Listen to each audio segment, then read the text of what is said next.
sayyidina Muhammad wa ala sayyidina Muhammad. Terima kasih. Malam ini kita akan melanjutkan tausiah oleh Bapak Kiai Basri. Tajuk tausiah malam ini lakonnya saya juga nggak tahu, tapi yang jelas hari ini kita telah merayakan pesta demokrasi.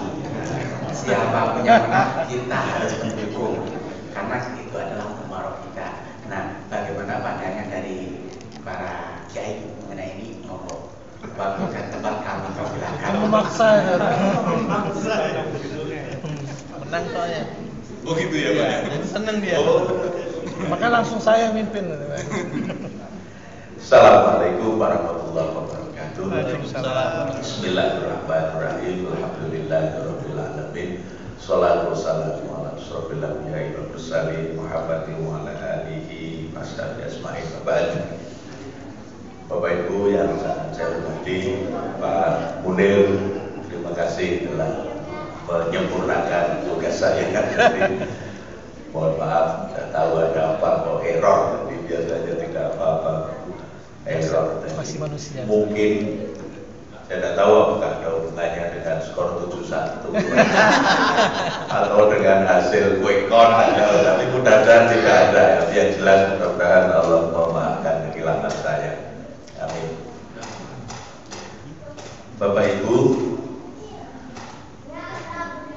ada hadis diriwayatkan oleh Abu Dawud. Hadis ini pendek, nanti mari kita hafalkan bersama-sama untuk menghindarkan hal-hal yang tidak kita inginkan, ya, termasuk salah dan lupa. Jadi hadis yang diriwayatkan oleh Abu Dawud itu bunyinya begini. Jadi suatu ketika Nabi berdoa. Doanya itu begini. Allahumma inni a'udzubika minal arba. Jadi ya Allah, aku mohon perlindungan kepadamu dari 4 hal. Jadi arba itu kan 4. Allahumma inni a'udzubika minal arba. Jadi gampang doanya. Ya Allah, aku berlindung kepadamu dari 4 hal. Nah, 4 hal itu apa? 1, min ilmin la yanfa, dari ilmu yang tidak bermanfaat. 1. Jadi min ilmin la yanfa, dari ilmu yang tidak bermanfaat. Yang kedua, wa min qalbin la yakhsha, khusyuk ya, yakhsha, dari hati yang tidak khusyuk. Min qalbin la yakhsha. Lalu yang ketiga, wa min nafsin, dari jiwa, wa min nafsin la tasbah. La tasbah itu yang tidak pernah puas, dari jiwa yang tidak pernah puas. Dan yang terakhir, wa min du'ain la yusma, dari doa yang tidak didengar, maksudnya tidak dikabulkan. Jadi kita dituntutkan oleh Rasulullah untuk berdoa, mohon dijauhkan dari 4 hal itu, berlindung dari 4 hal. 1, dari ilmu yang tidak bermanfaat. 2, dari hati yang tidak khusyuk. 3, dari jiwa yang tidak pernah puas. Dan yang keempat, dari doa yang tidak didengar. Amin. Du'ain la yusma. Jadi mari kita hafalkan, karena pendek ya Pak. Kita sekalian kita hafalkan untuk doa-doa kita sehari-hari. Allahumma inni a'udzubika minal arba, min ilmin la yanfa, wa min qalbin la yakhsha, wa min nafsin la tasbah, wa min du'ain la yusma. Jadi 4, ada 4 hal. Allahumma inni a'udzu bika minal arba min ilmin la yanfa wa min qalbin la yahsha wa min nafsin la tasbah wa min du'ain la yusma. Jadi 4 pada 4. 1 dari ilmu yang tidak bermanfaat, 2 dari jiwa yang tidak khusyuk, 3 dari hati yang tidak khusyuk, dari jiwa yang tidak pernah puas, dan yang terakhir dari doa yang tidak didengar, yang tidak dikabulkan. Mari kita ulangi sekali lagi. Allahumma inni a'udzubika minal arba min ilmin la yanfa wa min qalbin la yahsha wa min nafsin la tasbah wa min du'ain la yusma. Ya, yang terakhir ya, wa min du'ain la yusma, yang tidak didengar, tidak dikabulkan. Nah, doa ini pendek Bapak Ibu, tetapi mudah-mudahan sangat bermanfaat, karena yang pertama minta dijaga agar dijauhkan dari ilmu yang tidak bermanfaat. Kadang-kadang banyak orang yang sudah diberi ilmu banyak sekali Pak, tapi tidak bisa dimanfaatkan dengan baik. Maka sahabat Ibnu Mas'ud, Abdullah bin Mas'ud, suatu ketika memberikan kesimpulan yang bagus sekali. Beliau mengatakan begini, ini athar sahabi, jadi bukan hadis tetapi athar. Jadi ini pendapat sahabat. Ibnu Mas'ud mengatakan begini, laisal ilma bikasratir riwayah walakinnal ilma al-khosyah. Jadi bukan disebut ilmu itu dengan banyaknya riwayat. Maksudnya banyaknya riwayat itu banyaknya, kalau istilah sekarang ya banyaknya ilmu. Karena kalau ilmu zaman dulu itu kan kalau orang bisa meriwayatkan macam-macam, nah itu disebut ilmuwan. Nah, kata Ibnu Mas'ud, laisal ilma bikasratir riwayat. Jadi bukan disebut ilmu, atau kita yang belajar itu ilmuwan misalnya, itu bikasratir riwayat, dengan banyaknya ilmu, atau dalam bahasa kita mungkin knowledge acquisition, kumpulan ilmu yang banyak sekali. Bukan itu, walakinnal ilma al-khosyah. Akan tetapi yang namanya ilmu itu adalah al-khosyah. Khosyah itu rasa takut Pak. Khosyah, maksudnya khosyah itu khosyah kepada Allah. Jadi mestinya, kata Ibnu Mas'ud, orang itu kalau diberi ilmu, apalagi kalau ilmunya banyak, itu seharusnya dia semakin tunduk, semakin taat kepada Allah.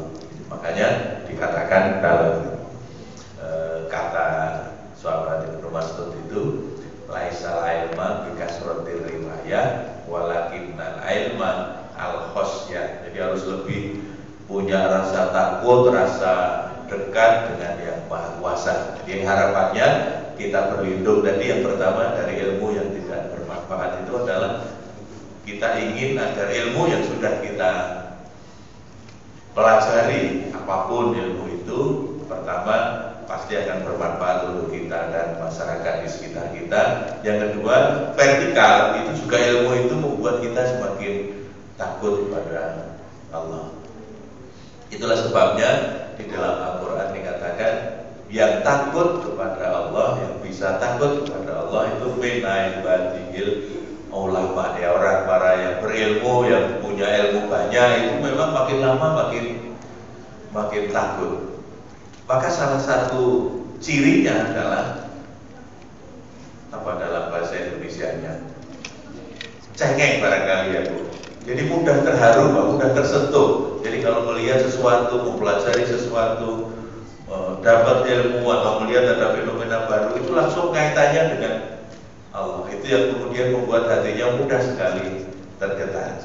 Itu yang namanya wajilat qulubuhum Hukum hati itu kemudian seperti tergetar ketika mempelajari sesuatu yang luar biasa. Itu kaitannya tidak hanya kepikiran untuk sebesar-besarnya manfaat bagi kemanusiaan, tapi juga langsung ingatannya kepada Allah Subhanahu wa Ta'ala. Itu yang pertama, min ilmin, kita minta supaya diberi ilmu yang bermanfaat. Maka Bapak Ibu kalau tidak haji, yang kita pergi haji atau umroh, kalau mau minum zam-zam, doanya kan Allahumma inni as'aluka ilman nafi'an.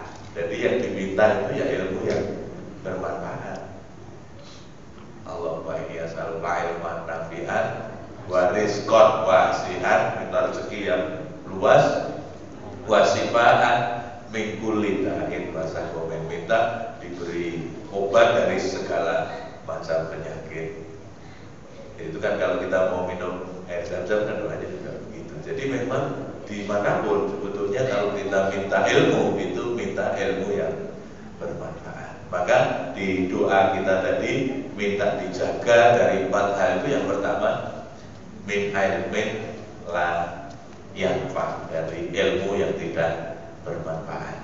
Nah yang kedua, wa min qalbin la yakhsha, dari hati yang tidak khusyuk, yang tidak fokus, yang tidak khusyuk. Khusyuk itu ketika Ibnu Abbas menerjemahkan surat Al-Mu'minun, ada 2 pengertian khusyuk itu. Khusyuk itu yang pertama artinya adalah tenang, ya, tenang. Yang kedua adalah khauf. Jadi ada perasaan tenang, tetapi juga ada perasaan segan, ya, takut kepada Allah. Jadi hati ini kalau tidak takut kan kemudian berani melakukan apa saja, Pak. Kalau sudah kehilangan rasa takut kepada Allah, kadang-kadang justru malah takutnya kepada hal-hal yang kelihatan. Kalau mau ada inspektorat takut, kalau mau ada KPK takut. Bahkan beberapa teman-teman di kementerian itu sekarang kalau diminta untuk jadi pimpinan proyek itu pada menghindar, Pak, ya. Ada menghindar. Katanya duitnya tidak seberapa, tapi resikonya. Padahal kalau dulu rebutan, Pak, kalau dulu. Ya. Tapi kalau sekarang ini dengan pengawasan yang sedemikian rupanya bikin orang takut. Nah yang menarik kan, kalau dengan itu takut, tapi seringkali ke atasnya malah tidak takut. Ya ketika dengan Allah malah tidak takut. Maka yang kedua tadi kita minta dijaga min qalbin la yakhsha, dari hati yang tidak khusyuk. Dari khusyuk itu ya tenang, tetapi juga ada ketakutan atau keseganan kepada Allah Subhanahu wa Ta'ala. Jadi kita merasa diawasi, merasa dekat dengan Yang Maha Kuasa. Nah sekarang ini Bapak Ibu, memang banyak orang yang hatinya tidak tenang. Dari pengalaman saya di lapangan sebagai psikolog, itu seringkali ada keluhan-keluhan yang menarik. Ayatnya itu kan kalau kita berzikir, ala bidzikrillah tatma'innul qulub. Jadi kalau orang itu banyak berzikir, itu mestinya hatinya menjadi tenang. Tapi seringkali saya mendapatkan keluhan begini, Pak. Saya sudah serius berzikir, saya sudah berzikir lama-lama, tapi kok ya tetap masih gelisah. Kok tetap masih banyak di sini ini masih ada ganjalan. Kok nggak tenang-tenang? Saya biasanya menjawabnya begini, itu bisa diduga karena banyak hutang. Dalam tanda petik, bukan hutang uang saja, tetapi hutang pekerjaan. Bisa jadi kita sekolah nggak selesai-selesai, atau hutang pekerjaan di kantor numpuk-numpuk nggak beres-beres. Itu juga akan terus mengganggu, Pak. Karena kalau dalam psikologi itu sederhana menggambarkannya. Hati kita ini seperti gelas ini, Pak. Mental kita itu Di atas ini yang putih ini sedikit, di atas ini adalah alam kesadaran kita, apa yang kita sadari. Nanti di bawahnya yang lebih dalam, namanya alam bawah sadar. Nah, banyak orang itu Pak, yang punya sekian banyak persoalan yang belum selesai, tapi dia paksa tekan untuk masuk di bawah sadar. Sebetulnya ada kekecewaan, mungkin ada konflik, ada apa yang belum selesai, tapi ingin dilupakan. Makanya kemudian dia tekan ke bawah sadar. Nah, di antara sadar dan tidak sadar itu ada yang disebut dengan ambang kesadaran. Nah, yang di ambang kesadaran inilah yang kadang-kadang kita sebut, kalau orang Jawa menyebutnya capet-capet. Maksudnya capet-capet itu kadang ingat, kadang lupa. Ya, kadang naik dalam kesadaran itu kita ingat Pak. Tapi kalau pas itu turun di bawah sadar, kita tidak ingat. Nah, menariknya begini Bapak Ibu, bisa persoalan yang tidak selesai tadi kita tekan ke bawah sadar, itu bisa. Cuma kalau itu belum selesai, misalnya konflik atau persoalan yang belum selesai dan kita paksa, kita andalkan di bawah sadar, itu ternyata di bawah sadar itu tidak tidur Pak, tapi dia seperti apa namanya, seperti lava, gunung berapi, atau seperti kalau kita merebus air itu, ternyata di dalam itu dia bergejolak Pak, karena ini belum selesai. Misalnya begini, saya dikecewakan seseorang, saya bisa saja mengatakan, oh kalau itu bagi saya kecil, itu di mulut Pak. Wah itu kecil, apa-apa, saya masih punya stok banyak. Wah, bisa jadi begitu, itu di mulut. Atau secara kognitif kita bisa mengatakannya begitu. Tapi di sini kalau memang masih sakit sekali, ya itu artinya dia menumpuk persoalan.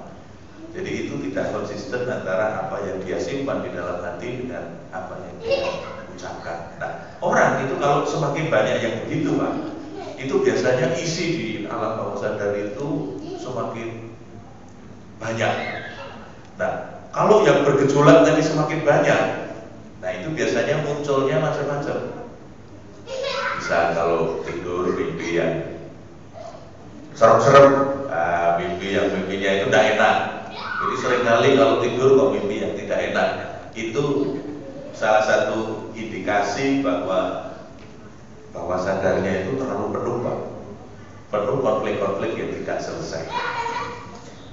Atau kadang-kadang salah ucap, itu yang disebut dengan slip of tongue. Jadi mau nyebut Agustus, keliru Agustin, nah, itu salah ucap. Sering kan kita mau menyebut siapa, lalu yang keluar di mulut lain lagi. Nah itu juga tanda. Atau kadang-kadang kalau tidur sampai ngelindur, ngelindur itu? Mengigau ya, mengigau. Nah itu juga tanda-tanda bahwa itu sudah kepenuhan. Malah dalam kasus yang sangat ekstrim Bapak Ibu, kalau persoalan-persoalan itu tertumpuk-tumpuk dan tidak terselesaikan, nanti begitu ada pemicu, itu ledakannya bisa dahsyat sekali. Kan kita sering mendengar kasus Pak, wah masalahnya cuma kecil, kok kemudian kemarahannya bisa besar sekali. Nah sebetulnya kasus yang kecil tadi itu hanya sebagai precipitating factor, hanya sebagai faktor pemicu. Jadi seperti menarik pelatuk Pak, sebetulnya sudah dibongkar gitu Pak. Selama ini karena di sini banyak isinya, itu sudah siap-siap meledak, cuma belum ada yang meledakkan. Nah begitu ada kasus kecil yang itu sangat menyentuh, lalu ledakannya besar sekali. Nah makanya Bapak Ibu, kita mohon kepada Allah supaya kita dijauhkan dari hati yang tidak khusyuk, dari yang tidak tenang, yang banyak tadi gejolak. Nah salah satu caranya adalah kalau punya persoalannya diselesaikan Pak. Mungkin sakit, mungkin berat, tapi dengan begitu diselesaikan, nanti yang di dalam itu ringan Pak. Yang pertama. Yang kedua, kalau bisa yang di dalam itu malah dikeluarkan Pak, diingat-ingat. Nah ini yang kadang-kadang kita sebagai orang yang mengalami berat Pak. Misalnya kita dikecewakan orang, Lalu kalau ditanya soal dia, nggak usah cerita soal itu kan. Nah, itu kan kita menghindari, Pak. Padahal yang bagus itu bagaimana itu dikeluarkan tetapi tanpa rasa sakit. Mungkin dimaafkan atau mungkin dicarikan argumen apa yang lebih positif itu sehingga apa yang disimpan itu bisa dikeluarkan. Ibarat gunung berapi itu kan supaya tidak meledak kadang-kadang kan harus dibor ya Pak ya, supaya lavanya keluar tidak meledak. Jadi itu di emosi Pak, perasaan itu juga butuh ventilasi. Makanya di samping hal-hal yang serius biasanya disarankan juga supaya kita ini punya kegiatan-kegiatan yang rekreatif, mungkin olahraga, mungkin bercanda dengan keluarga atau bercengkrama dengan teman-teman, itu supaya apa yang disimpan itu bisa keluar.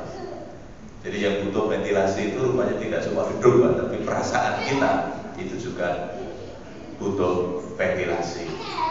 Nah, ternyata yang sesak di hati itu tidak cuma orang dewasa Pak, anak-anak juga begitu. Apalagi ketika tekanan-tekanan sangat berat, entah itu di sekolah, di masyarakat, itu juga anak-anak seperti anak-anak kita ini juga perlu ventilasi. Maka olahraga atau kegiatan-kegiatan rekreatif itu juga diperlukan agar mereka bisa mengeluarkan emosi yang disebut dengan emotional release.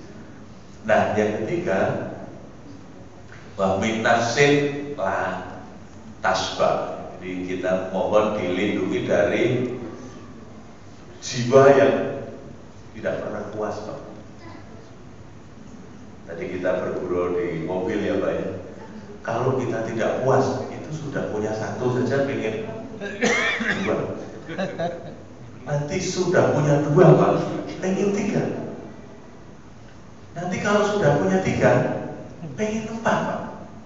Nanti kalau sudah punya empat, pengen yang sudah ada itu ditukar tambah, diganti yang baru lagi.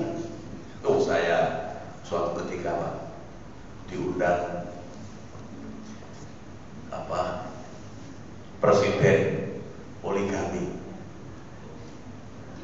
Pak Puspo Hartoyo, ayam bakar Solo Pak, untuk seminar poligami. Beliau cerita, saya hanya mendengar cerita dari pelakunya, kan beliau sudah mengalami, saya 4 Mas. Tapi ya tidak 4 kali, dia cerita dengan enak cerita. Yang dulu sudah, yang ini sudah, yang sekarang masih 4. Nah tapi lihat Bu, apa yang terjadi pada tokoh ini? Kebetulan waktu kita seminar itu saya diminta untuk bicara dari sisi psikologi, lalu beliau dari sisi praktisi, lalu ada praktisi Pak, pelaku maksudnya ya, pelaku dari sisi pelaku. Ada satu lagi ibu ini bukan korban. Kebetulan ibu ini namanya Ibu Mahmadah Hanafi. Ibu Mahmadah Hanafi ini istrinya dari almarhum Pak Hanafi MA yang meninggal pada saat ibu ini masih putranya kecil-kecil Pak. Dan sejak itu beliau tidak menikah lagi. Sampai anaknya yang sekarang jadi doktor, jadi profesor, anaknya jadi semua Pak. Dari Ibu Mahmadah Hanafi, beliau mantan hakim. Beliau diminta untuk berbicara dari sisi syariah, dari sisi agama. Yang menarik adalah pada saat kami dijamu di rumah makannya itu, kita kan kemudian saling bercerita. Nah ketika Pak Puspo ini tahu Bu Mahmadah ini menjanda sejak ditinggal suami, wah itu senangnya minta ampun. Dia bilang, ibu yang saya cari selama ini, wanita seperti ibu. Loh gimana Pak? Saya ingin istri-istri saya itu nanti kalau saya mati itu seperti ibu. Coba Pak, dia maunya nambah terus, tapi kalau dia mati maunya istrinya itu nggak boleh sama orang lain Pak. Saya waduh ini gawat ini gawat ini Pak. Nggak fair Pak. Nggak fair. Jadi dia bilang begini, nanti Bu, istri saya minta ngaji ke tempat ibu. Saya suruh belajar sama ibu. Ya Allah, dia sendiri inginnya nambah terus Pak. Tapi ini istrinya kalau dia mati, dia tidak boleh istrinya menikah lagi sama orang lain. Ini kan ya Allah, ini nggak benar ini. Ya, nggak benar ini. Nah makanya kita berlindung kepada Allah min nafsin la tasbah, ya, dari jiwa yang tidak pernah puas. Ya, jiwa ini nafsu ya Pak ya, kalau dilepas. Makanya kalau Imam Ghazali itu kan kalau menerangkan nafsu itu ibaratnya seperti kuda liar Pak. Kuda liar itu kalau dilepas dia bisa nabrak-nabrak apa saja, tapi dia juga bisa masuk ke dalam jurang. Tapi kalau kuda ini dikendalikan, kuda ini dilatih, dia akan bisa menjadi kuda tunggangan yang mengantarkan kita ke tujuan. Jadi karena kita manusia ini punya motivasi, punya nafsu, itu yang membuat kita bersemangat ya Pak, ingin meraih sesuatu. Itu kalau ditata, kalau dikendalikan dengan baik. Nah, puasa kita ini menjadi bagian dari alat untuk kita latihan mengendalikan hawa nafsu. Maka yang keempat tadi, kita minta supaya diberi jiwa yang puas, bukan jiwa yang tidak pernah puas. Yang terakhir, wa min du'ain la yusma, dari doa yang tidak didengar. Kita minta kepada Allah supaya dijauhkan dari doa yang tidak didengar, karena sering kita merasa doa-doa kita tidak didengar. Nah maka kemarin saya sudah menyampaikan hadis bahwa salah satu resepnya Pak, supaya doa kita didengar itu ringan membantu menyelesaikan persoalan orang lain.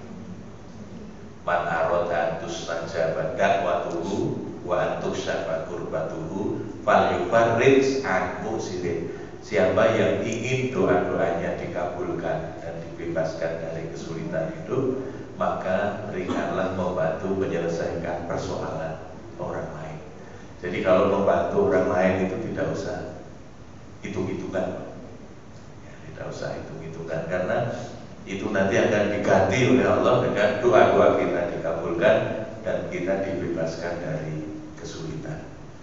Nah mudah-mudahan seperti yang menjadi doa kita, Allahumma inni a'udzubika minal arba min ilmin la yanfa wa min qalbin la yahsha wa min nafsin la tasbah wa min du'ain la yusma.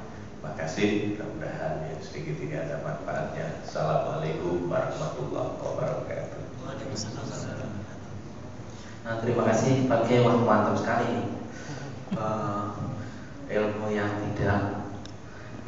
tidak bermanfaat ini gimana, saya nggak punya ilmu banyak, jadi saya nggak tahu. Tapi kalau masalah khusyuk ini, pikiran khusyuk ini, apakah saya tuh sering dapat ya nyari sesuatu gitu Pak Kiai, yang nyari sesuatu kan udah begitu mungkin saya nggak khusyuk ya. Salah satu solusinya tuh saya sholat Allahu Akbar itu langsung ketemu Pak Kiai. Apakah ini salah satu khusyuk gitu?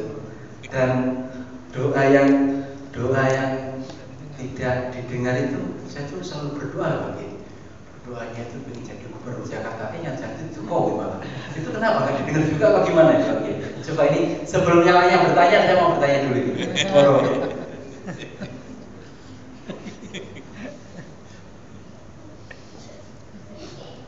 Begini Bapak Ibu, soal doa itu kan permintaan kan Pak. Nah cuma begini, saya yakin betul bahwa doa yang tidak didengar itu maksudnya begini, bukan berarti bahwa semua yang kita minta akan dipenuhi, tetapi Allah pasti akan memberikan yang terbaik untuk kita. Saya yakin begitu Pak. Misalnya begini, dulu saya ingin jadi pegawai Pertamina Pak. Jadi setelah lulus dari psikologi, saya dapat panggilan. Kan di fakultas biasanya ada pengumuman itu Pak. Saya ikut daftar Jakarta Pak, tes. Tapi tidak diterima, gagal. Itu di psikotes Pak. Padahal saya hafal soalnya itu Pak. Oh saya psikolog Pak, yang setiap hari ngetes. Jadi saya hafal itu soalnya. Oh ini tes kecerdasan, oh ini tes kepribadian.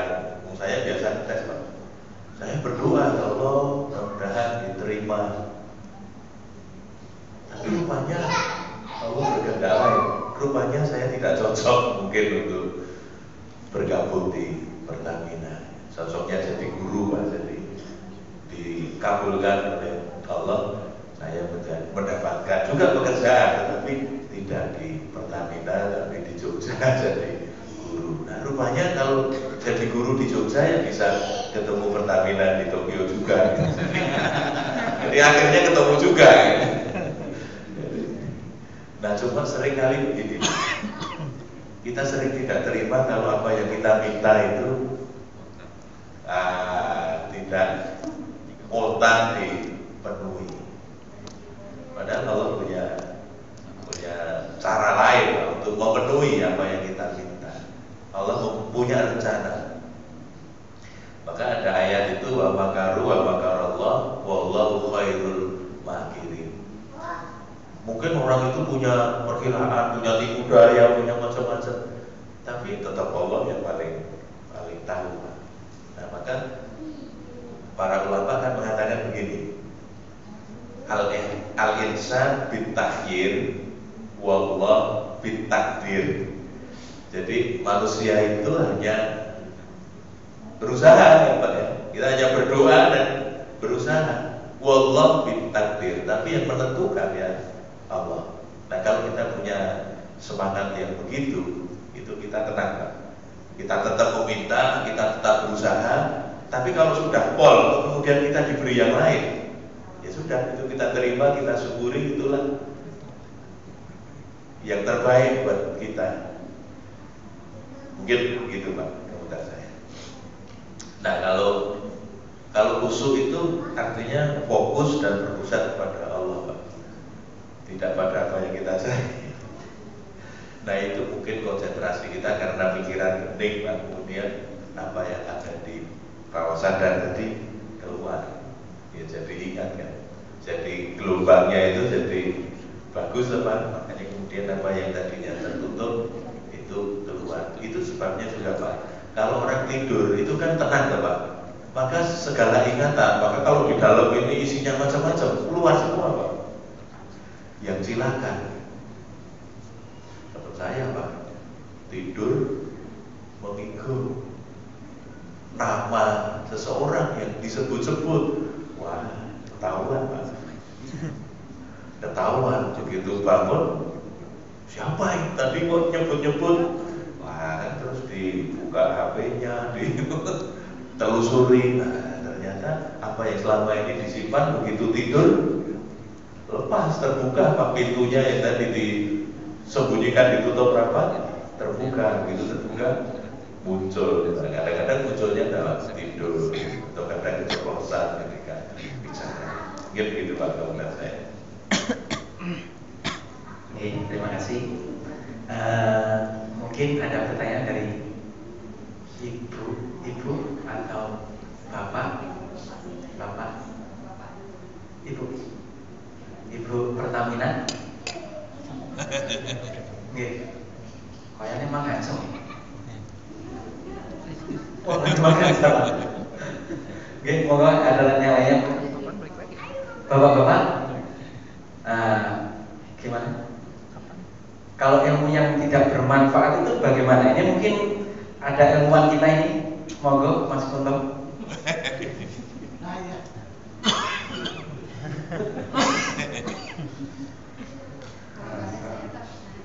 Oh iya Bu, silakan. Assalamualaikum warahmatullahi wabarakatuh. Waalaikumsalam. Sebelumnya kami mohon dimaafkan apabila kami terlalu berani, tapi ini kesempatan bagi kami. Ya. Ini Pak Ustadz, tadi yang Pak Ustadz bilang sudah 4 itu kalau memang dari kita mampu merekam dalam hati kita dan kita mampu merealisasikannya, mengistimewakan, insya Allah terasa enak hidup. Nah sekarang pertanyaan kami Pak Ustadz, kita terus sholat, bahkan kita sudah mulai dengan takbir, niat takbir, bahkan di situ kita sudah mengatakan ikrar kita kepada Allah. Inni wajjahtu wajhiya lillazi fatarus samawati wal ardi. Tapi pada kenyataannya kita lebih takut menghadapkan wajah kita kepada makhluk.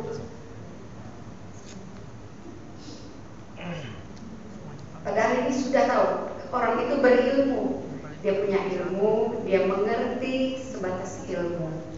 Nah, mengapa ilmu itu sampai belum mampu menguasai kolbu hamba tadi, yang ada kaitannya kata Pak Ustadz tadi, hati dan nafsu yang tidak khusyuk, yang tidak ikhlas. Terima kasih Pak Ustadz. Monggo langsung dijawab aja Pak Ustadz. Pak Milo pesan mengantuk. Begini Bu, kadang ilmu itu orang kan sering bilang cuma berhenti di leher, jadi kepala tidak lagi turun ke hati. Jadi problemnya soal penghayatan Bu. Banyak, misalnya begini, banyak orang yang belajar psikologi. Saya punya banyak guru di Jogja, tetapi relasinya itu tidak bagus Pak. Maka sering orang mengatakan, ya Pak, psikologi untuk Anda, bukan untuk saya. Guyonnya sering menjadi begitu, karena dia hanya mengajarkan teori tetapi tidak bisa menghayati ilmunya. Saya punya banyak teman yang belajar ekonomi tapi tidak bisa cari uang Bu. Teorinya lengkap. Jadi pernah di kampus Pak, kita mau bikin PT supaya nanti tidak semua biaya itu dibebankan kepada mahasiswa. Kalau perguruan tinggi punya unit usaha gitu kan nanti bisa membantu Pak. Sudah barang tentu yang saya panggil kan dengan fakultas ekonomi Pak, karena yang jurusannya kan cari uang. Saya tanya Pak Dekan, siapa teman kita yang bisa di-hire untuk jadi pimpinan di PT kita yang baru, tapi yang bisa benar-benar cari untung, cari uang. Kalau cuma menghabiskan uang saya juga bisa. Dia jawabnya apa Pak? Siapa ya Mas ya? Bayangkan Bu, dari sekian puluh dosen yang kita punya, itu dekannya tidak berani merekomendasikan satu aja Pak, yang dia yakin ini bisa jadi manajer yang baik. Itu terjadi loh Pak kalau di kampus. Jadi ilmunya banyak Bu, tapi kalau suruh dagang, suruh usaha, nggak berani, nggak bisa. Sementara yang mungkin ilmunya tidak banyak malah berani. Saya punya klien Bu, ini nenek ini bingung karena cucunya lulusan Fakultas Ekonomi Manajemen di Jakarta Bu, Magister Manajemen, tapi cuma di rumah. Padahal bapaknya ini pengusaha hotel Pak, dia suruh teruskan usaha keluarga, tidak mau, ngelamar juga nggak berani, sebab bikin usaha sendiri juga apalagi meneruskan usaha nggak berani. Nah ini kan contoh betapa banyak di kita ini ilmunya banyak Pak, tapi nggak dihayati, apalagi kemudian keluar dalam bentuk aksi. Contoh lain begini, saya sering nanya, kita kan sering mengeluh, kok SMK kita ini tidak banyak yang bisa mandiri. Ya mungkin kecuali yang pada magang ke sini ya. Saya sering nanya ke kepala sekolah SMK di Indonesia Pak.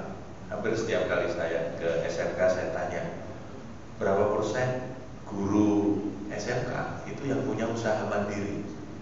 Itu hampir semua kepala sekolah Pak, itu menjawabnya di bawah 10% Mas. Jadi rupanya gurunya itu juga cuma bisa ngajari teori Pak, teori bangunan, teori wirausaha, teori, tapi dia sendiri tidak praktek berwirausaha. Misalnya dia otomotif itu juga nggak berani buka bengkel sendiri.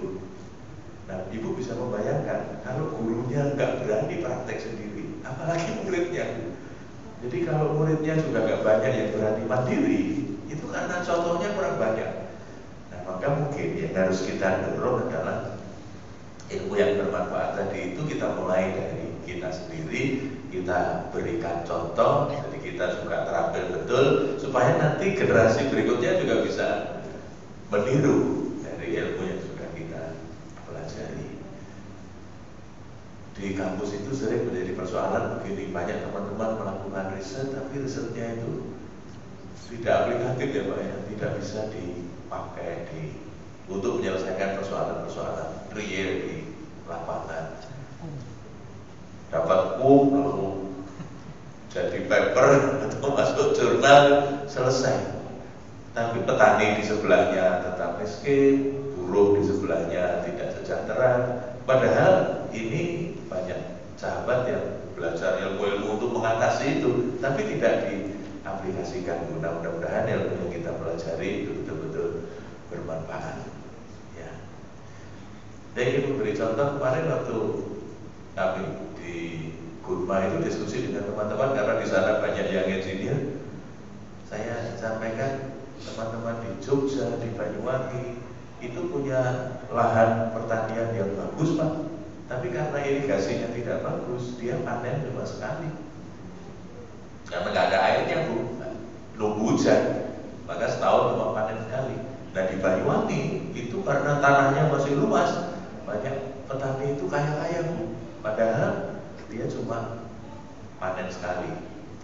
Tanah di situ airnya dangkal. Itu kan sebetulnya tinggal bagaimana pompa ke atas sedikit untuk irigasi. Cuma kalau disedot pakai pompa, problemnya adalah solar sama bensin yang agak mahal. Maka hitung-hitungannya kadang-kadang nggak masuk Pak. Nah saya bilang sama teman-teman, kalau ada yang bisa bikin rekayasa pompa, mungkin yang ngirit BBM atau bahkan pakai bahan bakar yang lain atau pakai cara lain, sehingga dari sumur yang dangkal ini bisa naik. Oh ini kan bisa panen setahun 3 kali. Nah kalau panen setahun sekali saja kaya Bu, apalagi kalau panen setahun 3 kali. Wah itu pasti sangat bermanfaat. Dan saya sedang mendorong teman-teman terutama yang punya keterampilan membuat rekayasa agar menjadi bagian dari solusi, ilmunya ini menjadi bagian dari solusi. Mudah-mudahan gitu Bu, ini menjadi sangat bermanfaat, tidak cuma untuk sendiri ditumpuk atau jadi ilmu pribadi, tapi bisa dimanfaatkan oleh banyak orang. Dan kalau begitu, mudah-mudahan itu jadi amal syariah kita Bu. Meskipun kita sudah tidak ada, tapi karena alatnya terus dimanfaatkan, nah, itu akan pahalanya insya Allah terus mengalir. Terima kasih. Terima kasih Pak Kiai. Berhubung waktunya sudah malam dan Pak Kiai tadi barusan jalan-jalan dari Gunung Fuji, kelihatannya capek sekali. Kalau yang mau bertanya lagi silahkan, nanti ditahan sampai besok aja.